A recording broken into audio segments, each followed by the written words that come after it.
Hello friends, good morning. Welcome to my YouTube channel math guide by Manoj Kumar.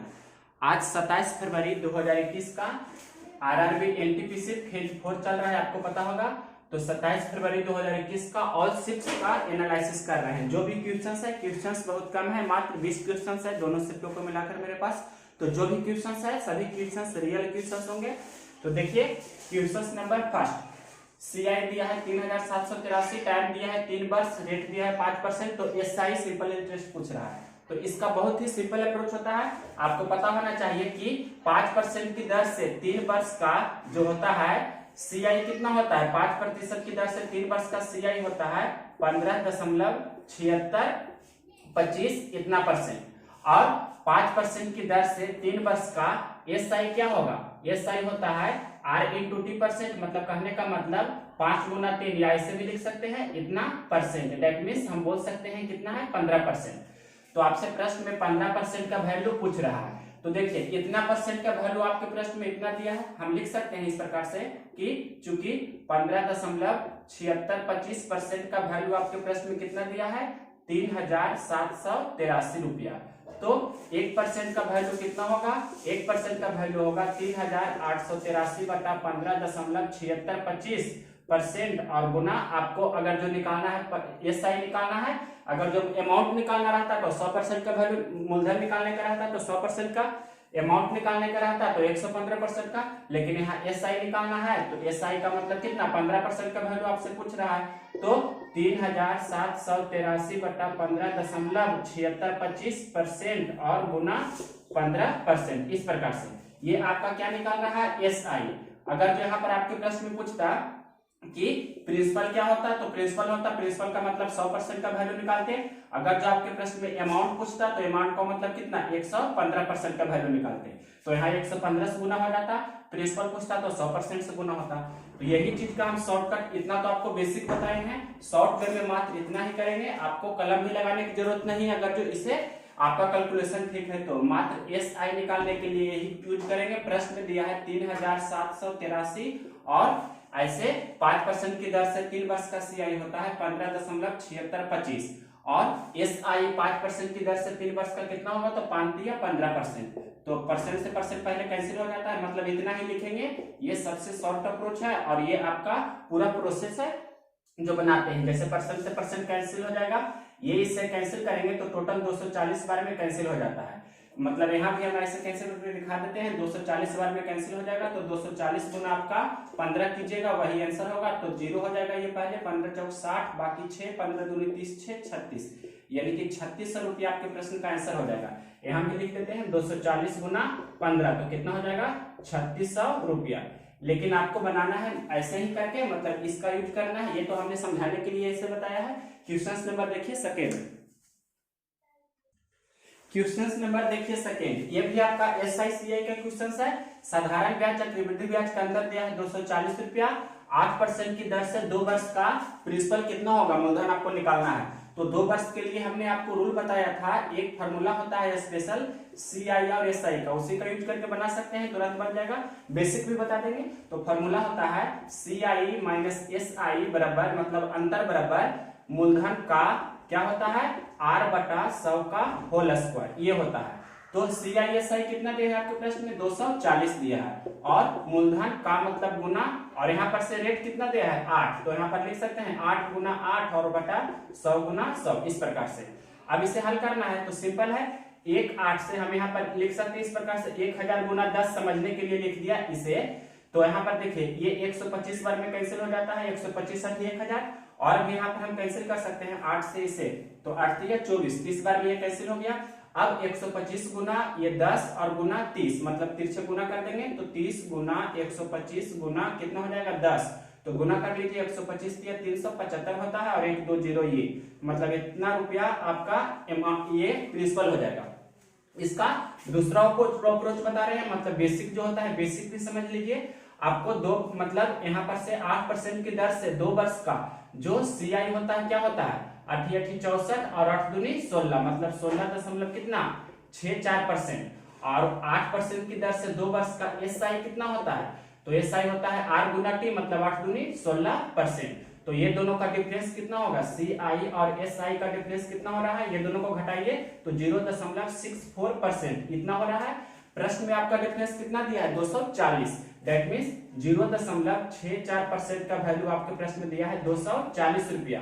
तो 1% का value कितना होगा, 1% का वैल्यू होगा 240 बटा 0.64%।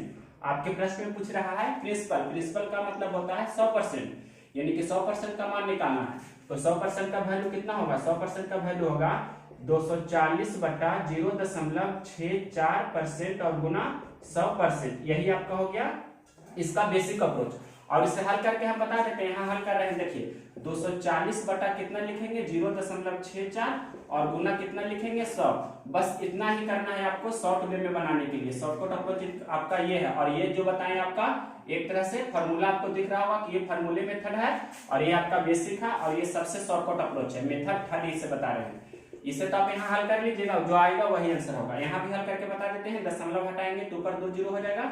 अब हल कर दीजिए तो 8 8 64 और 1 2 3 जीरो के बदले कितना हो जाएगा 125 1000, ये 8 दिया 24, मतलब 30 बार में कैंसिल हो जाएगा। तो 30 गुना 10 गुना कितना हो गया 125, तो 30 गुना 10 गुना 125 करेंगे तो 375 पर डबल जीरो हो जाएगा। तो तीनों अप्रोच में जो आपको अच्छा लगे उससे यूज कीजिए। यहाँ पर भी आंसर कितना चलेगा 3573000 इतना रुपया। क्वेश्चन नंबर देखिए अब थर्ड नंबर, क्वेश्चन नंबर देखिए थर्ड। a बराबर 2b बराबर 3 से दिया है, a plus b plus c का मान 121 दिया है, तो a square plus b square plus c square का वर्गमूल पूछ रहा है। तो ये भी इजी क्वेश्चन है, इसे हम यहाँ पर लिख सकते हैं अपने मन से, एक a लिख सकते हैं। तो a अनुपात b अनुपात c एक ही बार निकाल रहे हैं। ध्यान से देखिए, आपको पता होगा कि 1 2 3 का एलसीएम कितना होगा 6, तो 1 6 6 2 3 6 और 3 2 6 ऐसे बनाते हैं, या आर भी आप बनाते होंगे इस प्रकार से। a का निकालना है a का रेशियो तो 2 गुना 3 यहाँ 6 लिखते हैं, और b का निकालना है तो 1 गुना 3 यहाँ 3 लिखते हैं, और c का निकालना है तो 1 गुना 2 यहाँ 2 लिखते हैं। ऐसे भी आप बनाते होंगे। अब देखिए इसे हम अगर जो x मान ले 6x हो गया, ये 3x हो गया, ये 2x हो गया, इतना समझे। तो प्रश्न में जो पूछ रहा है यहाँ पर से देखिए, मतलब a स्क्वायर कहने का मतलब 6x का स्क्वायर, b स्क्वायर कहने का मतलब 3x का स्क्वायर, और c स्क्वायर तो कहने का मतलब कितना 2x का स्क्वायर, ये आपके प्रश्न में पूछ रहा है। और यहाँ पर से जो दिया है a plus b plus c, तो यहाँ पर से 6x प्लस, या ऐसे भी लिख सकते हैं कि प्रश्न में दिया है a plus b plus c का वैल्यू 121, यहाँ 6x plus 3x plus 2x का वैल्यू कितना हो जाएगा 121, तो 6 3 9 2 11x का वैल्यू हो जाएगा 121, तो 11 का 121 होता है, x का मान हो गया कितना 11। और यहाँ हल कीजिए तो ये कितना हो जाएगा 6 6 36x स्क्वायर और 3 3 9x स्क्वायर, और ये हो जाएगा 2 दूनी कितना 4x स्क्वायर। तो 36 और 9 कितना होता है 45 और 4 49, यानी कि 49x स्क्वायर। तो 49 का वर्गमूल 7 होता है, x स्क्वायर का x, कहने का मतलब 7x, तो 7x तो x के जगह पर हम रख सकते हैं कितना 11, तो 7 गुना 11, तो आपका आंसर कितना हो जाएगा 77। इस प्रश्न का आंसर हो जाएगा। क्वेश्चन नंबर देखिए नेक्स्ट 4 नंबर क्वेश्चन देखिए। क्वेश्चन नंबर 4, a/b बराबर दिया है 3:2, तो इसका मान आपको पूछ रहा है। तो इस प्रश्न को आप डायरेक्ट a की जगह पर 3 रखिएगा और b की जगह पर 2 रखिएगा। बनाने का बेसिक रूल होता है कि a/b हो जाता है 3x और 2x, कहने का मतलब a की जगह पर रखाना है 3x और b की जगह पर 2x, लेकिन फिर x कॉमन हो जाएगा तो x ऊपर नीचे कट जाएगा, इसलिए डायरेक्ट a की जगह पर 3 रखेंगे और b की जगह पर 2 रखेंगे। मतलब कितना हो जाएगा 7 गुना 3 प्लस 9 गुना 2 बटे यहाँ हो जाएगा 5 गुना 3 प्लस 7 गुना 2। अब इसे हल कर लीजिए, यानी कि 21 प्लस 18 बटे 15 प्लस 14, तो यहाँ से आपका हो जाएगा 39, यहाँ से होगा 29। यही आपके प्रश्न का आंसर होगा। क्वेश्चन नंबर देखिए 5, sine theta plus cos theta का मैक्सिमम वैल्यू बताइए। तो इसका a sine theta plus b cos theta, a sine theta plus b cos theta का मैक्सिमम वैल्यू पूछे तो इसका मैक्सिमम होता है plus root under a square plus b square, यानी कि कोफिशिएंट ऑफ साइन थीटा का स्क्वायर और कोफिशिएंट ऑफ कॉस थीटा का स्क्वायर। अगर जो मिनिमम वैल्यू पूछे तो माइनस में root under a square plus b square. तो मैक्सिमम पूछा है तो साइन थीटा का कोफिशिएंट 1 है, यहाँ भी कॉस थीटा का कोफिशिएंट 1 है, तो यहाँ पर से मैक्सिमम कितना हो जाएगा, प्लस में रूट अंडर 1 का स्क्वायर प्लस 1 का स्क्वायर। कहने का मतलब प्लस में 1 प्लस 1 तो बोल सकते हैं इसका मैक्सिमम वैल्यू कितना है, प्लस में √2 और मिनिमम बोलता तो माइनस में √2। क्वेश्चन नंबर देखिए 5 के बाद 6 नंबर क्वेश्चन नंबर देखिए 6। ये क्वेश्चन है sin 15 into cos 60 into sin 75। तो आपको हमने बताया था टेबल में एक तरह से कि sin 15 का मान वही होगा जो cos 75 का होगा। इसका मान कितना होता है, √3 माइनस 1/2 √2। उसी प्रकार से cos 15 का मान वही होगा जो sin 75 का होगा। मतलब कहने का मतलब इसका होता है √3 प्लस 1 बटा कितना 2 √2। अगर जो tan 15 आपके प्रश्न में रहता तो परिमेयकरण कर देते हैं तो क्या हो जाता है, tan 15 का मान cot 75 के बराबर, दैट मीन्स कितना 2 माइनस √3। और अगर जो cot 15 पूछे तो tan 75 के बराबर होगा, ये हो जाएगा 2 प्लस √3। ये सभी आपको आना चाहिए। और भी जैसे sin 18 का मान होता है √5 माइनस 1/4। तो sin 18 तो cos में किसका मान होगा, 72 का। उसी प्रकार से आप बहुत सारा होता है, हमने टेबल लिखा हुआ है, बार बार लिखने की जरूरत नहीं है, यहाँ बना रहे हैं। देखिए sin 15 का मान होगा √3 माइनस 1/2 √2। उसी प्रकार से cos 60 यहाँ पर है, cos 60 आपके प्रश्न में दिया है, यहाँ पर cos 60 है तो 1/2, लेकिन क्वेश्चन में था cos 60 नहीं था, sin 60 था। यहाँ पर क्या था, sin 60। तो sin 60 का मान कितना होता है √3/2, आपको पता होगा।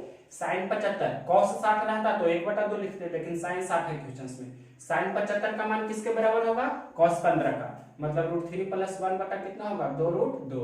अब सिंप्लीफिकेशन करना है तो ऊपर में देखिए √3 माइनस 1 इंटू √3 प्लस 1, मतलब अंश में अगर जो हम डायरेक्ट बनाना चाहे तो कितना होगा a square minus b square. कहने का मतलब √3 का स्क्वायर 3 माइनस 1 का स्क्वायर 1 तो 2 हो जाएगा। और इस प्रकार से हम इसे कैंसिल कर सकते हैं, 1 2 कैंसिल हो जाएगा। तो ऊपर में कितना बचेगा, ऊपर में बचेगा आपका डायरेक्ट √3 बचेगा और नीचे में 2 गुना √2 गुना √2, तो 2 दूनी 4 √2 गुना √2, तो ये भी 2 हो जाएगा। मतलब √3/8 आपके प्रश्न का आंसर हो जाएगा। हालांकि एक स्टेप बढ़ा देते हैं, मतलब √3 माइनस, ये तो आपका आंसर हो जाएगा। डिटेल में √3 माइनस 1 इंटू √3 प्लस 1 और गुना √3 लिख रहे हैं। तो यहाँ देखिए ये लिख देंगे 2 √2 गुना 2 गुना 2 √2, इस प्रकार से। तो यहाँ से इसका कैलकुलेशन करेंगे तो कितना आ जाएगा, इसका हल करेंगे तो 2 आ जाएगा। 1 2 से 1 2 हमने कैंसिल कर दिया। अब ये √2 गुना √2, इसका मान 2 हो गया, और 2 गुना 2 गुना 2 3 बार, मतलब √3 बटा नीचे कितना हो गया 8। इस प्रकार से डिटेल में बना सकते हैं।